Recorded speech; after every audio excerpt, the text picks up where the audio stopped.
मुझे उस जगह का नाम मालूम नहीं था, सिर्फ एक पैटर्न जो महीनों से मेरे सपनों में दोहराया जाता। एक सकरी पहाड़ी सड़क, चीड़ की कतारें, टिन की छत पर बूंदों की टिक टिक, और कहीं दूर किसी कुएं के मुंह में एक झुका हुआ पीतल का दिया।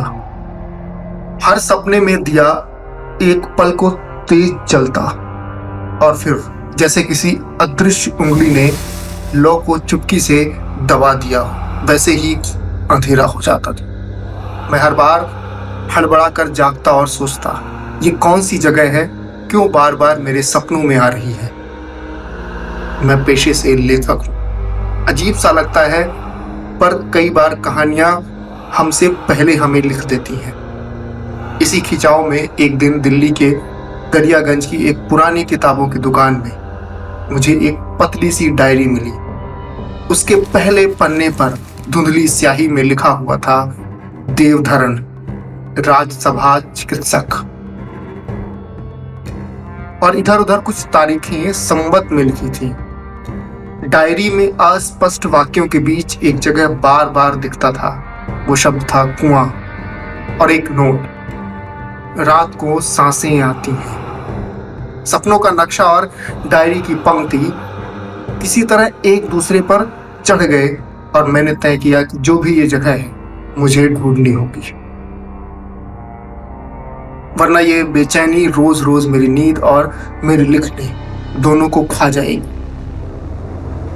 किताब वाले ने पुराने हिसाब किताब पलटे और एक पर्ची पर उंगली टिका करके बोला, देवधरण, पहाड़ की तरफ का कोई चिकित्सक रहा होगा। ये नाम चामलसों के आसपास मिलता है।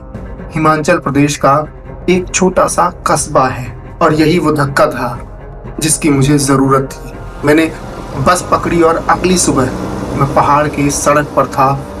दिन भर बादल बस खिड़कियों से रगड़ खाते रहे।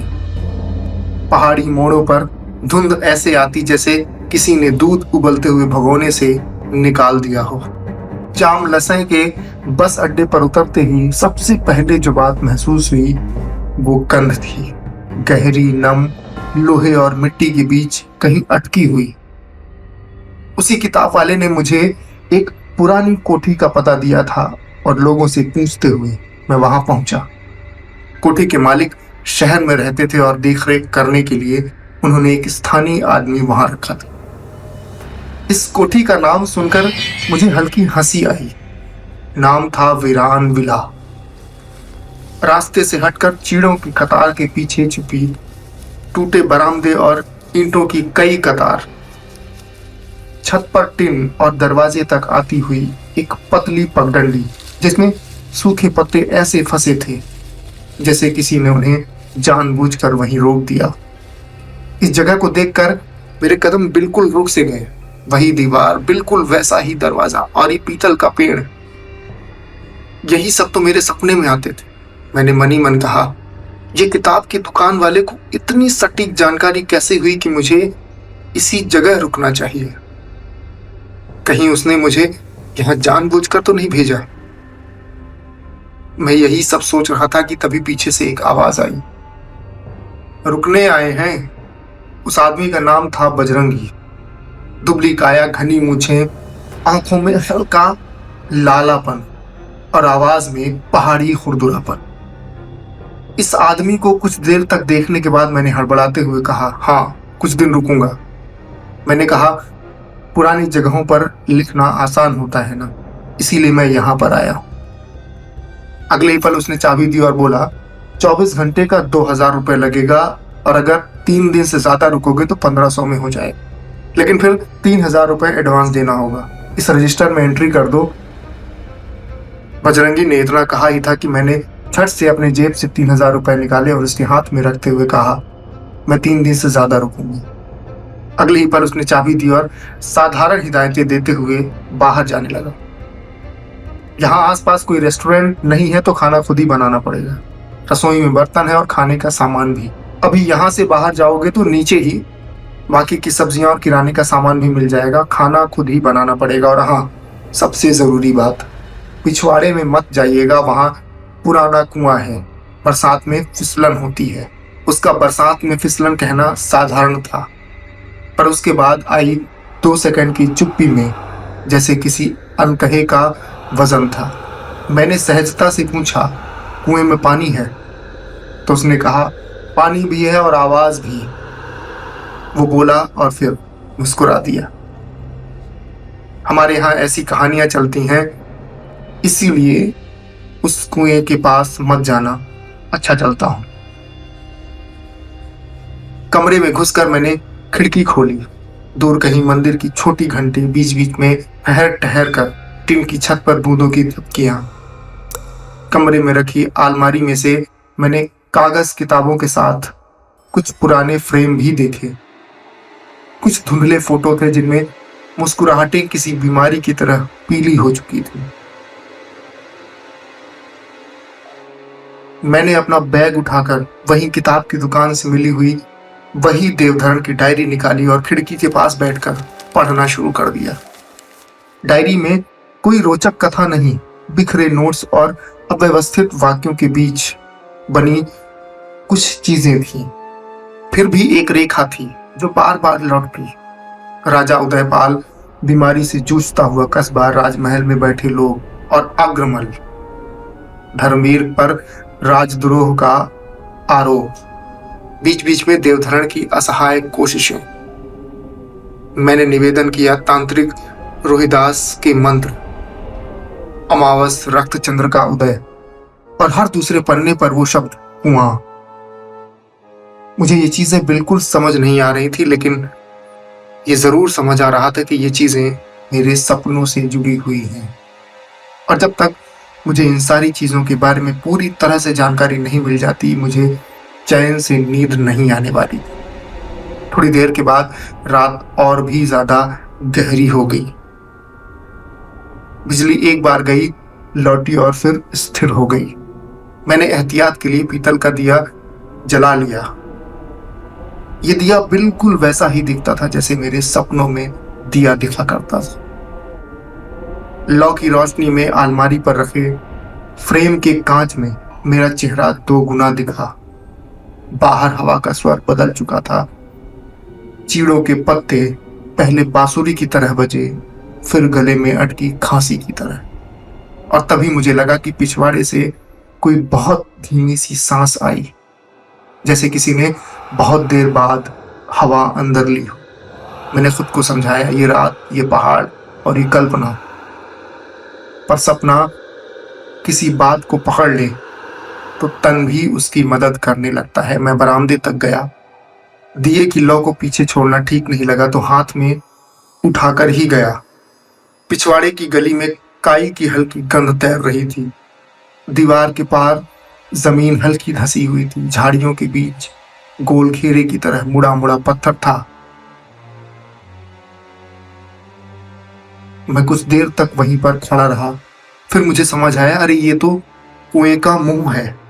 मैंने टॉर्च जलाई। पहाड़ की रात में ज्यादा रोशनी चीजें छुपा देती है। बस दिए की लौ और घुटने तक आती ठंडी हवा। फिर कुछ देर सन्नाटा रहा, लेकिन फिर वही लंबी सांस, जैसे किसी की छाती में धसे पत्थरों के बीच हवा निकल रही है। इस बार उसके साथ एक गंध भी आई, भीगे लोहे, राख और किसी पुराने औषध की। मैं बस सुनता रहा। ऐसा डर जो चीखता नहीं, धैर्य से सुनने को मजबूर करता है। मैं ये सब महसूस कर ही रहा था कि तभी कदमों की आहट आई। पीछे मुड़ा तो बजरंगी वहीं पर खड़ा। उसने मेरा हाथ पकड़ा, दिए की लौ पर हथेली का हल्का साया दिया और एक ही सांस में गुस्से में बोल पड़ा, आप यहाँ क्या कर रहे हैं? जब मैंने आपको मना किया था तो क्यों आए हैं? सांसें, ये शब्द मेरे मुंह से निकल गया। वो थोड़ा मुस्कुराया, जैसे ये शब्द उसके लिए नया न हो। बजरंगी ने मेरी हाँ में हाँ मिलाते हुए कहा, हाँ मुझे पता था, पुराने लोग कहेंगे कहानियों की सांस, डॉक्टर कहेंगे कुएं की गैस, पर जो भी हो, रात में अकेले मत आना अब यहाँ। उसने मुझे वापस दालान तक छोड़ा। जाते जाते एक वाक्य बोला, अगर रात में कोई नाम पूछे तो जवाब मत देना। तो मैंने कहा, कौन पूछेगा? मेरे पूछते ही बजरंगी बगैर पीछे मुड़े बोलते हुए कहा, जिसकी सांस है। उस रात मैं कमरे की लौ के पास बैठा रहा। देवधरण की डायरी खुली थी पर पढ़ने का मन नहीं हुआ। मेरे सपनों की जगह पहली बार सच में मेरे सामने थी, इतनी कि उसका सच होना भी असत्य सा लग रहा था। दिए की लौ स्थिर थी, उसके ऊपर हवा का एक छोटा सा घेरा घूमता रहा, जैसे कोई अक्षर बनने की कोशिश में बार बार टूट रहा हो। अगले दिन की शाम उतरते उतरते हवा का रंग बदल गया था। आसमान में हल्का धुंधलापन और बादलों के बीच कहीं छुपा हुआ चांद अपनी जगह बनाने की कोशिश कर रहा था। पहाड़ की हवा अब ठंडी नहीं, ठंडी और भारी लग रही थी, जैसे हर सांस अपने किसी पुराने राज को छूकर आती है। मैंने पूरे दिन देवधरण की डायरी पढ़ी। अब पन्ने कुछ साफ साफ समझ में आने लगे थे। हर अमावस राजा उदयपाल के किले में किसी को बलि के तौर पर कुएं में उतारा जाता था। वजह महामारी थम जाए, बारिश आए, फसलें बचें, और आखिरी बार जिसे डुबोया गया था वो था अग्रमल धर्मवीर, राजा का सबसे भरोसेमंद योद्धा। पर डायरी के शब्दों में कुछ ऐसा था जिसने मेरी रीढ़ में बर्फ की सिहरन दौड़ा दी। तांत्रिक रोहिदास ने कहा, इस बार देह नहीं आत्मा चाहिए। आत्मा जो मरने से इनकार करे वही प्रजा की रक्षक बनेगी, और वही दानव भी। मैं सोच में डूबा था कि तभी बजरंगी आया, हाथ में वही पीतल का दिया और मोटी रस्सी। उसने धीमे से कहा, साहब रात बढ़ने से पहले आपको कुछ दिखाना है, और एक बात याद रखिएगा, अगर कुछ दिखे तो बोलिएगा मत, बस देखिएगा। मैंने सिर हिलाया और हम दोनों पिछवाड़े की तरफ बढ़े। आज हवा बिल्कुल स्थिर थी, कोई सरसराहट नहीं, कोई झिंगुर नहीं, जैसे पूरा जंगल सांस रोके खड़ा हो। कुएं के पास पहुंचते ही ठंडी हवा मेरे चेहरे से टकराई। बजरंगी ने दिया जलाया। कुछ देर तक हवा से लौ कांपती रही, और उसी पल कुएं के भीतर से एक आवाज आई। पहले गूंज,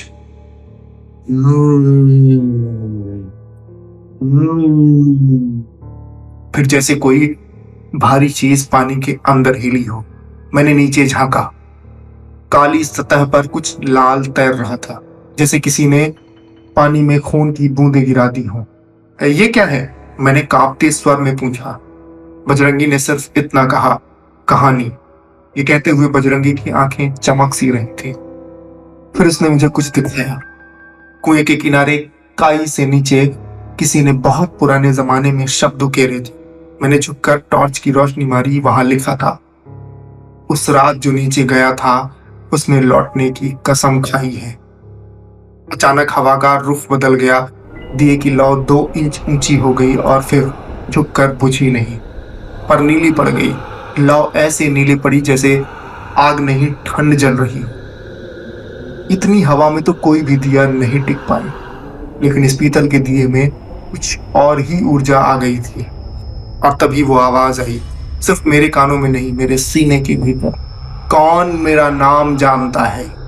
मैंने पीछे देखा। बजरंगी की आंखें बंद थी, होठों पर कुछ मंत्र सा। आवाज दोहराई गई और इस बार और पास से, कौन मेरा नाम जानता है? मेरा गला सूख गया। कहना चाहता था कि नहीं, लेकिन होठों ने खुद ब खुद फुसफुसाया, धर्मवीर।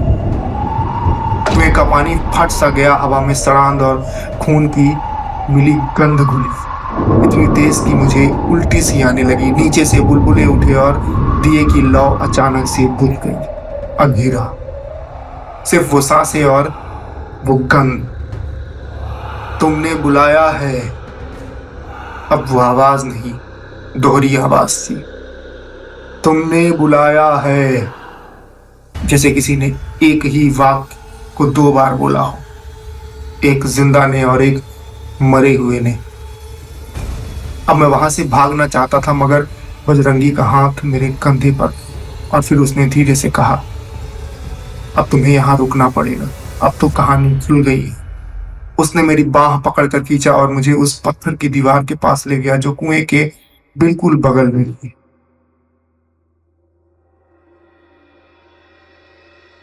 और अपनी बात को आगे बढ़ाते हुए उसने कहा, यहीं पर उसकी देह को बांधा गया था। राजा ने तांत्रिक से कहा था, इसे मारना मत, इसे रोक देना, और रोहिदास ने मंत्र पढ़ा, जिसका नाम अधूरा रहेगा वो इस पानी में हमेशा सांस लेगा। फिर मैंने कांपती आवाज से पूछा, तो उसका नाम अधूरा रह गया?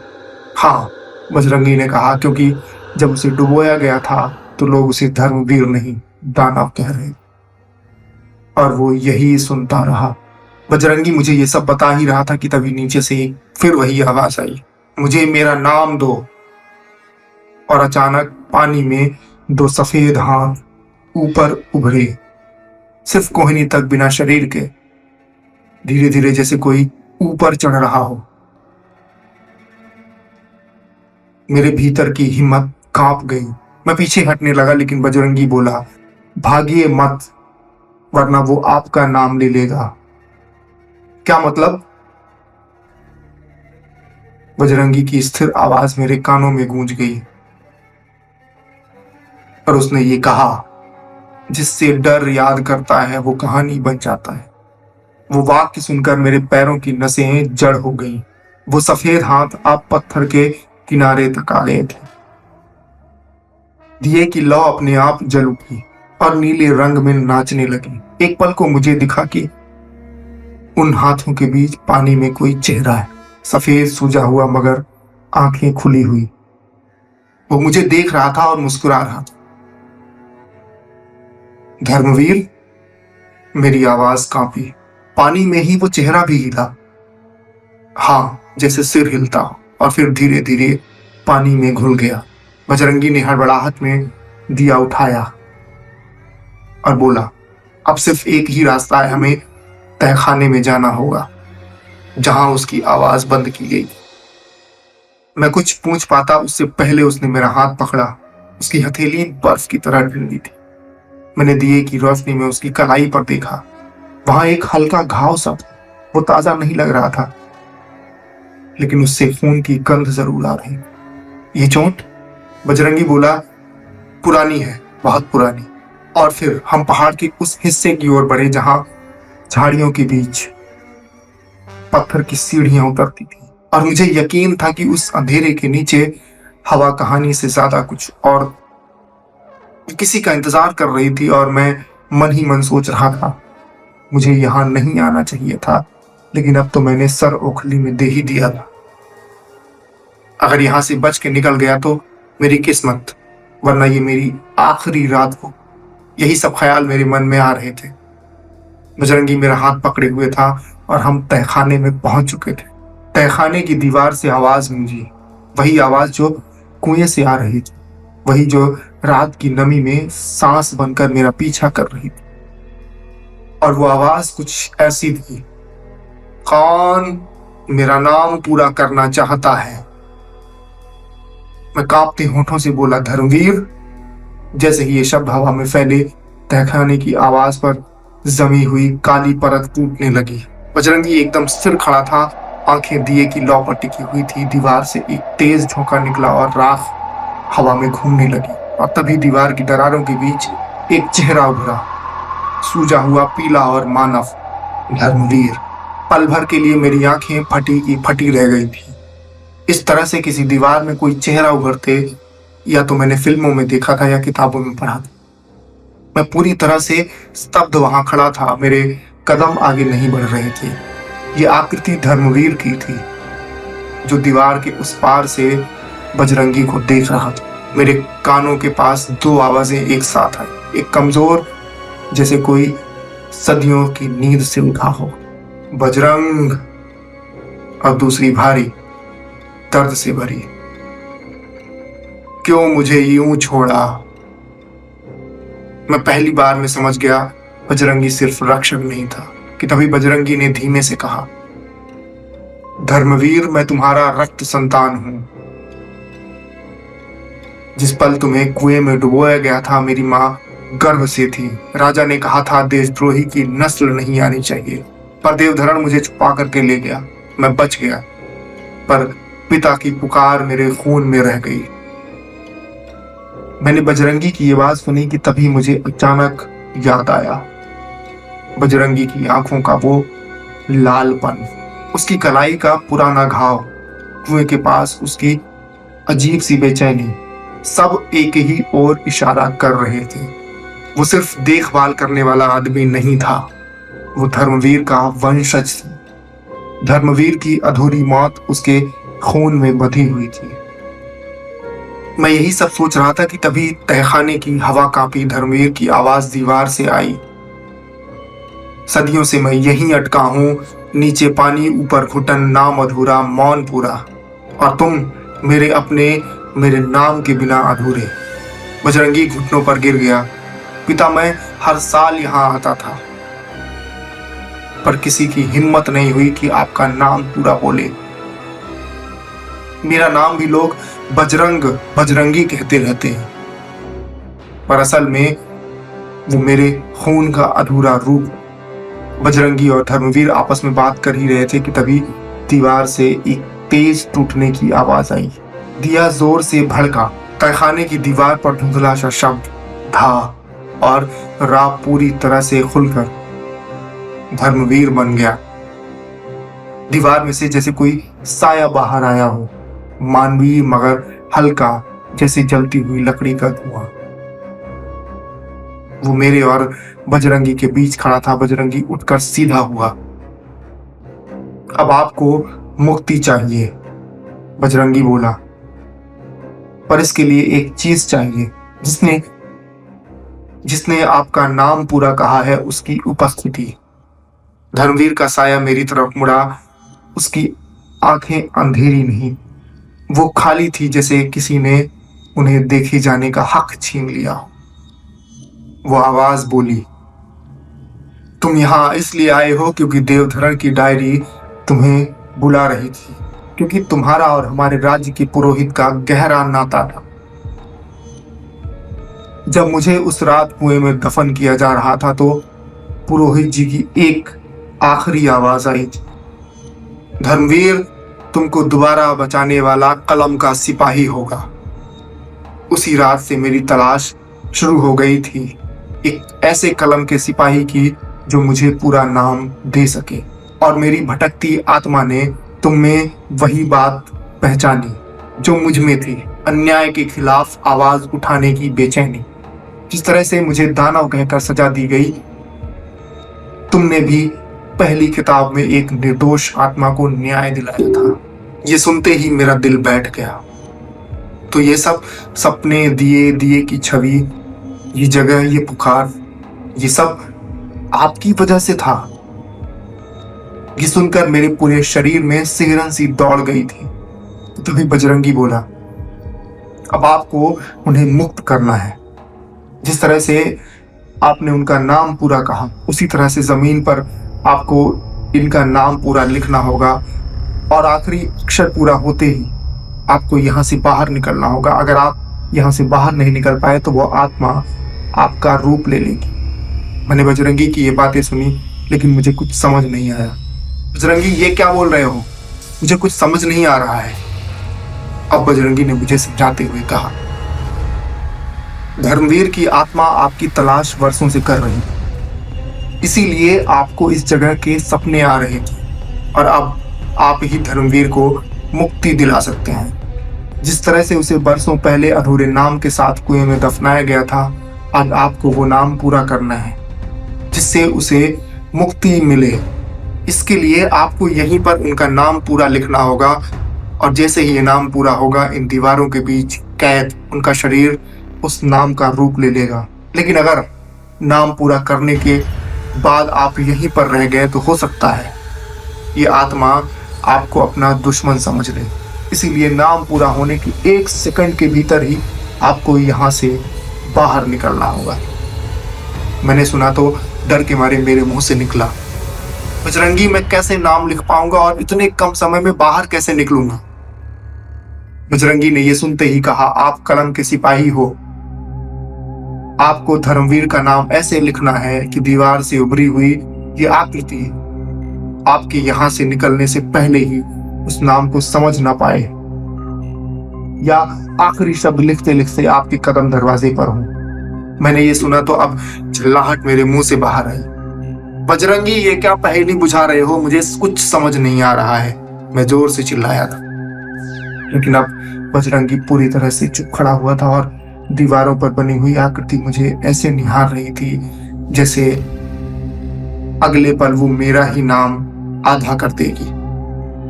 अब कुछ पलों के लिए मैंने अपना दिमाग शांत किया और फिर मेरे अंतर्मन से एक आवाज आई, तुम नाम भी पूरा करो और अधूरा भी छोड़ दो। और अगले ही पल मैंने वहीं जमीन पर पड़ी हुई एक लकड़ी उठाई और पहले 2 अक्षर लिखे, धर्म। इसके बाद मैं एक पल के लिए रुक गया और फिर मैं आगे कुछ और लिखता उससे पहले ही बजरंगी चिल्लाया, आगे के 2 शब्द लिखने से पहले आप यहाँ से बाहर निकलने का रास्ता तय कर लीजिए। मैंने ये सुना तो मेरे कदम सबसे पहले बाहर की तरफ भागे और जाते जाते मैंने एक बड़ी लकड़ी अपने हाथ में ले ली थी। जब मैं नीचे आ रहा था इस तहखाने में, तो मैंने तहखाने के ऊपरी भाग यानी छत में एक पत्थर देखा जिसमें मेरा पैर लगने से थोड़ा हिल गया। मेरे कदम उसी भाग की तरफ भागे और वहां पहुंचकर जब मैंने उस पत्थर को हटाया तो मुझे एक छेद दिखा जो ऊंचाई से बिल्कुल उसी जगह पर था जहां मैंने धर्मवीर का अभी अभी अधूरा नाम लिखा। फिर क्या था, मैंने वहां पड़ी हुई कुछ लकड़ियां उठाई और उन्हें एक दूसरे से बांध कर एक बड़ी कलम बनाई और ऊपर से ही नीचे लिखे हुए धर्म शब्द को पूरा किया। और जैसे ही वीर लिखा वैसे ही सामने दीवार में बनी हुई आकृति ने अपनी जगह छोड़ा और हवा में गोते खाते हुए उस आकृति ने इस नाम का रूप ले लिया। और तभी एक पल में दिया फट सा गया, तहखाने की हवा गर्म और दीवार में उभरता हुआ चेहरा धीरे धीरे मिटने लगा, जैसे कोई बंधन टूट रहा हो। धर्मवीर की आवाज आई, मैं मुक्त हूं। और फिर सब शांत। तहखाने की दीवार साधारण हो गई, न सांसें, न फुसफुसाहट और न ही दुख। मैंने नीचे देखा, बजरंगी नहीं। जहां वो खड़ा था वहां बस थोड़ा सा राख, एक मुश्किल से दिखने वाली चुटकी भर लाल धूल थी, जैसे किसी की विरासत धुआं बनकर हवा में मिल गई। मैं हड़बड़ाकर खड़ा हो गया, गिरते गिरते बचा। बाहर हवा ताजी थी, पहाड़ शांत थे। भागता हुआ मैं कुएं की तरफ गया, देखा तो पानी शांत, काला और अब बिना सांस के था।